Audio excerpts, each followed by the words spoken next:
Assalamualaikum warahmatullahi wabarakatuh. Dan untuk mengawali rangkaian acara kita pagi hari ini, marilah kita bersama-sama mendengarkan lantunan ayat suci Al-Quran. Wa annal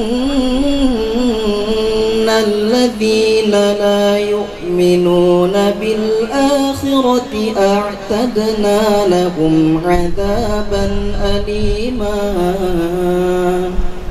Selanjutnya saya serahkan mikrofon kepada Kang Muzamil Hasbala untuk menyampaikan tausiah atau pemaparannya. Silakan. Sebagai konten kreator, saya nyari inspirasinya di Quran sebelum ke yang lain-lain, dan itu hasilnya powerful luar biasa. Gitu teman-teman. Kalau arsitektur punya unsur beauty, keindahan, Quran juga demikian. Lalu utility, arsitektur itu punya fungsi, Quran pun harus berfungsi dalam kehidupan kita. Ada poin terakhir yang ketiga, yang paling penting, yang nggak boleh nggak ada. Unsur arsitektur yang wajib ada adalah firmity atau kekokohan.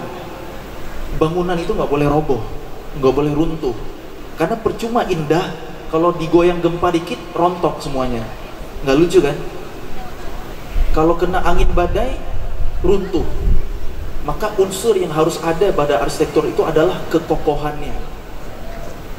Kedua fungsi, baru estetika itu sebagai pelengkapnya. Makanya kita jangan kebalik gitu, kayak hubungan kita sama Quran.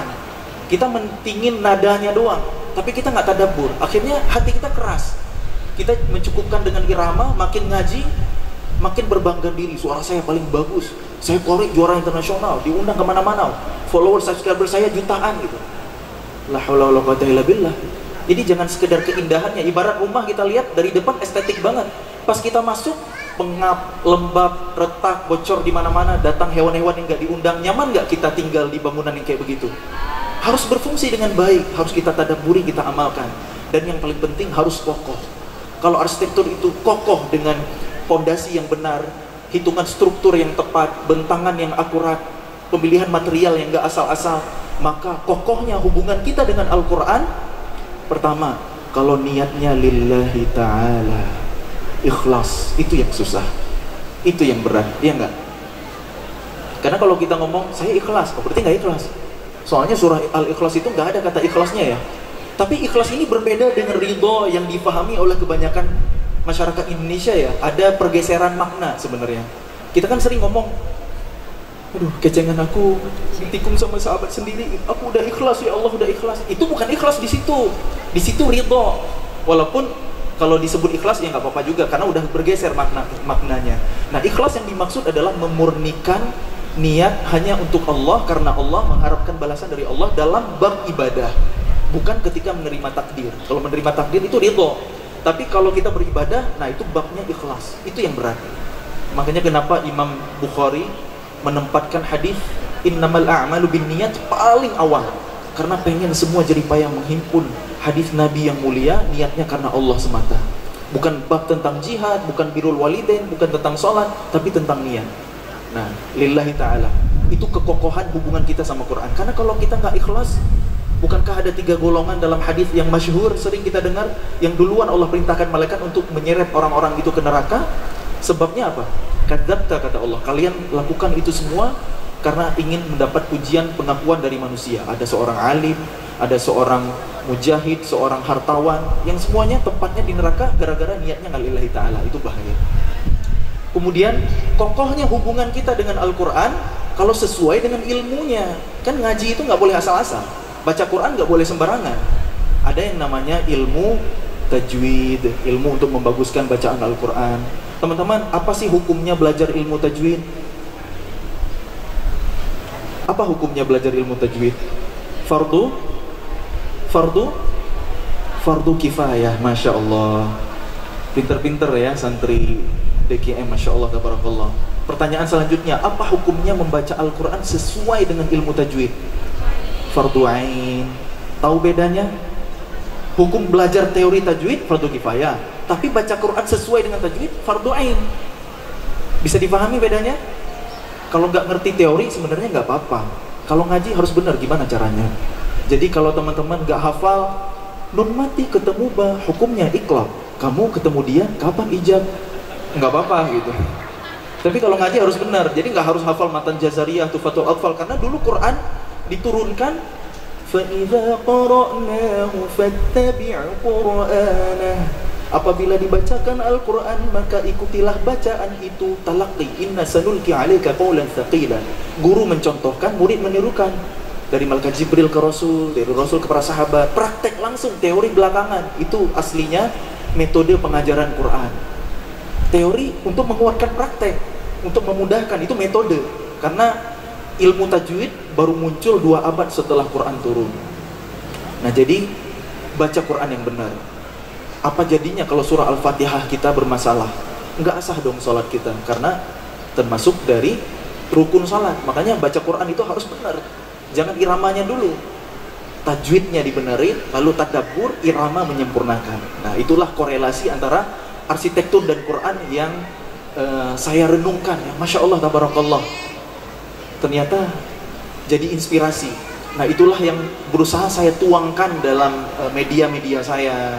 Ketika saya bikin konten yang inspirasi Quran, ada konten irama, ada konten tadabbur yang relate sama anak-anak muda, dengan konten yang kekinian sesuai dengan ilmu yang saya mampu, seperti itu teman-teman ya. Jadi mudah-mudahan media yang kita miliki, followers yang Allah amanahkan kepada kami, itu menjadi hujjatan lana wala alaina. Quran itu harus menjadi hujjatan lana wala alaina. Jadi penolong kita, bukan justru yang melaknat kita nanti di akhirat. Amin ya rabbal alamin. Maka bagaimana untuk kita bisa menyesuaikan Islam kita, Al-Quran kita dengan hari ini? Yang pertama, boleh main sosial media, tapi jangan sampai hilang prinsip. Dalilnya di dalam surah Hud ayat 112, fastaqim kama umirta.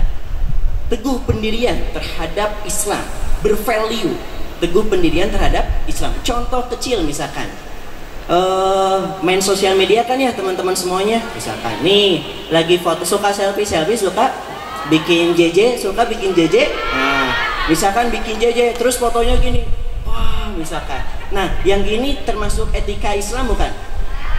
Gini misalkan karena ngikutin tren.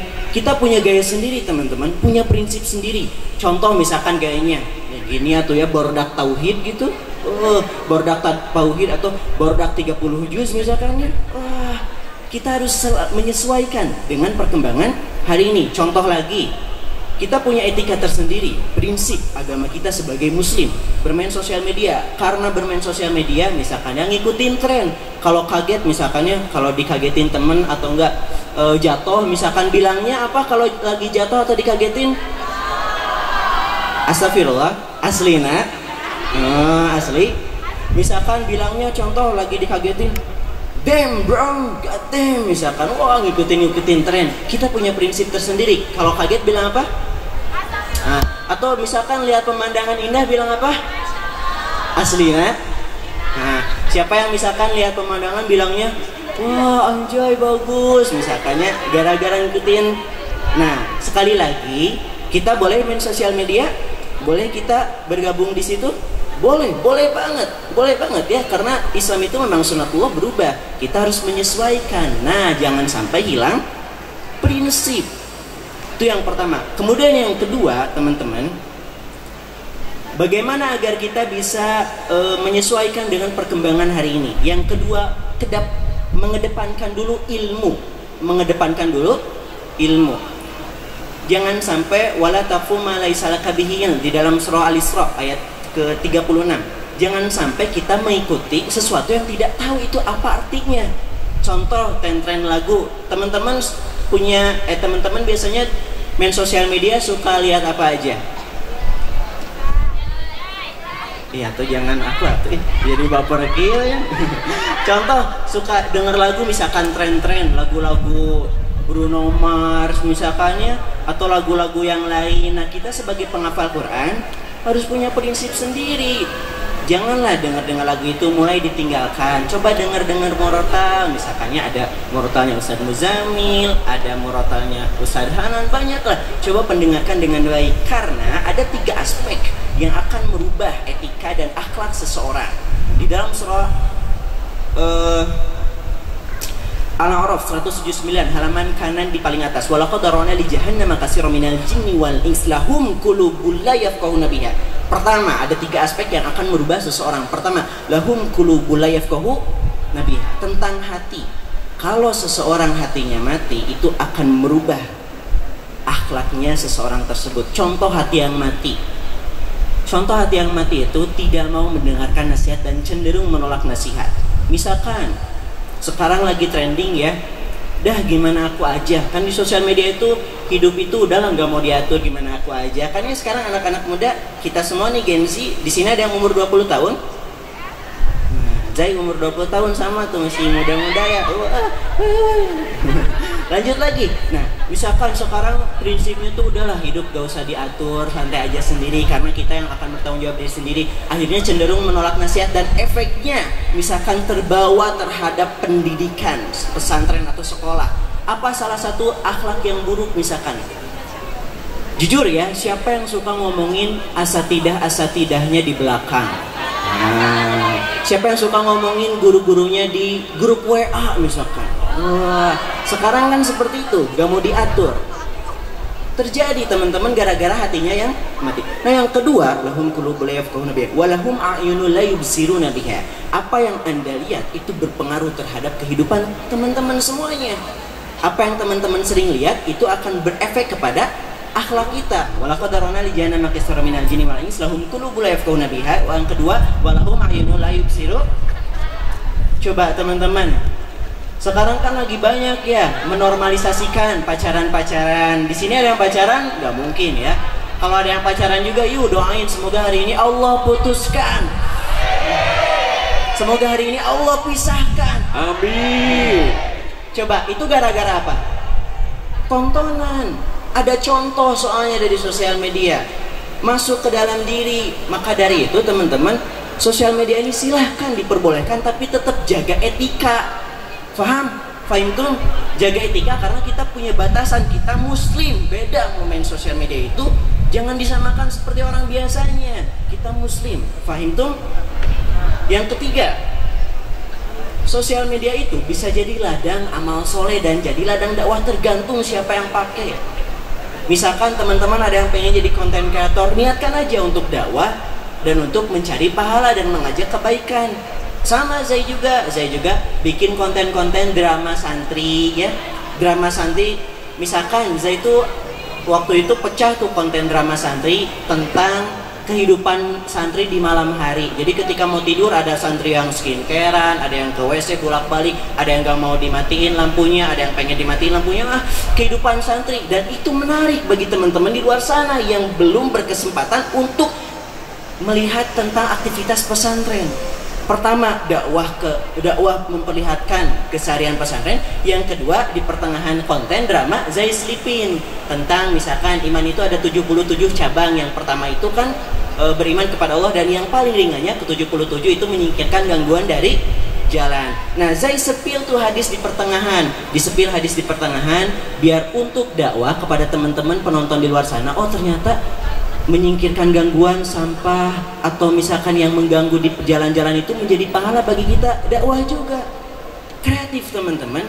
Teman-teman gak mesti jadi konten kreator lah semuanya, tapi setidaknya dengan teknologi, kalau nggak bisa bikin konten dakwah, minimal coba tontonnya yang baik. Atau repost kan sekarang ada repost ya. Nah, coba repost dakwah. Teman-teman, Azai gimana ya? Kadang FYP TikTok itu nggak nentu, tiba-tiba ngelewat yang hal negatif misalkan ya. Sekarang banyak kok konten-konten yang disediakan yang negatif-negatif untuk merusak mungkin ya. Teman-teman tahu nggak di TikTok itu ada fitur di pinggir postingan ulang, ada fitur tidak tertarik gambar lope retak, tahu? Pijit itu aja. Kalau ada konten yang negatif, pijit itu aja biar gak dikasih FYP yang seperti itu lagi. Fahim tuh? Bisa untuk jadi dakwah. Nah, yang keempat, teman-teman, yang terakhir, platform sosial media ini selain bisa menjadi ajang dakwah, itu bisa menjadi grup atau wasilah untuk mengajak orang-orang lebih mengenal kebaikan, mengenal Islam, mengenal Allah SWT. Hari ini alhamdulillah Zai melakukan bikin grup hijrah, namanya grup ngopi. Nah, apa grup ngopi itu? Ngobrolin perkara iman. Dan itu isinya full ikhwan ya, khusus grup ngopi itu full ikhwan. Kegiatannya apa? Reading, motor-motoran, bikin konten motor. Intinya ikuti aja perkembangan hari ini. Karena segmen kita hari ini berada di segmen anak muda, Gen Z. Dan yang harus turun juga anak muda lagi. Kalau bisa teman-teman para santri, turun bantu dakwah. Karena segmen kita hari ini tuh anak-anak muda targetnya. Fahim tuh? Bikin segmen aja, bikinlah grup motor gitu ya. Bikin grup motor di Tasik, tapi baru di Tasik sekarang ada 97 anggota full ikhwan. Grup-grup anak-anak SMA, anak-anak kuliah, grup motor, bikin grup motor. Insya Allah bulan ini kita reading lagi ke gunung tapi ya. Terus kegiatannya apa? Setelah motoran, duduk, kita ngobrol-ngobrol, ngobrolin perkara iman, kita bahas bab tauhid, bab al-wal baro, marifatullah, bahas kitab-kitab yang sederhana untuk merubah teman-teman di luar sana. Karena mereka juga hamba Allah, teman-teman. Banyak hamba Allah di luar sana. Nah, kita justru jadi santri hari ini. Saya juga sama santri dan selamanya akan menjadi santri. Selamanya akan menjadi santri. Tujuan Zai juga untuk menjadi santri itu untuk mengajak teman-teman di luar sana. Zai juga butuh bantuan dari teman-teman semuanya. Ajak teman-teman di luar sana, apalagi dengan platform hari ini lebih mudah mengakses. Nah, Zai mengajak dengan adanya sosial media kan di-share, jadi akhirnya banyak yang tertarik. Nah, grupnya apa aja? Ngobrol tuh perkara iman dulu. Setelah itu kita makan-makan langsung sharing time.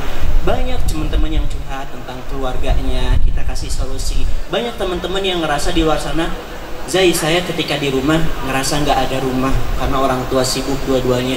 Banyak. Akhirnya kita menyediakan wasilah sebagai rumah bagi mereka. Mereka juga hamba Allah. Ajak hijrah, setelah itu pulang, beres, selesai. Atau misalkan siang hari sholat duhur, kita pinggir dulu ke pinggir jalan, amparin sejadah sholat berjamaah. Diajak hijrah. Nah, kita hari ini sebagai santri, itu tugas kita merubah untuk seseorang yang ada di luar sana yang butuh juga untuk diubah. Kita ini harus membawa warna, bukan tercemari warna. Paham tuh? Tujuan kita masih banyak, teman-teman. Target kita juga masih banyak. 5 menit lagi. Yang terakhir juga, sekarang yang paling terakhir ya, bener. Yang kelima, dakwah itu, nah kita merubah bukan hanya dari segi agama aja. Perhatikan juga karya kita terhadap dunia juga. Dalilnya di dalam surah Al-Qasas, halaman paling bawah ayat ke-77. Wabtagi fima atakallah darul akhirah wala tansa nasibaka minad dunya. Wabtagi fima atakallah darul akhirah. Memang Allah ciptakan dunia ini untuk ibadah, memperbaiki diri. Tapi wala tansa nasibaka minad dunya. Jangan lupa kamu juga harus berkarya di dunia ini. Nah, kita adanya sosial media, justru peluang berkarya itu lebih besar. Peluang sukses itu lebih besar kalau kita bisa paham dan memanfaatkan sosial media. Karena sosial media itu bisa jadi merubah Anda lebih cepat, bisa jadi juga merusak Anda lebih cepat. Tergantung siapa yang pakai.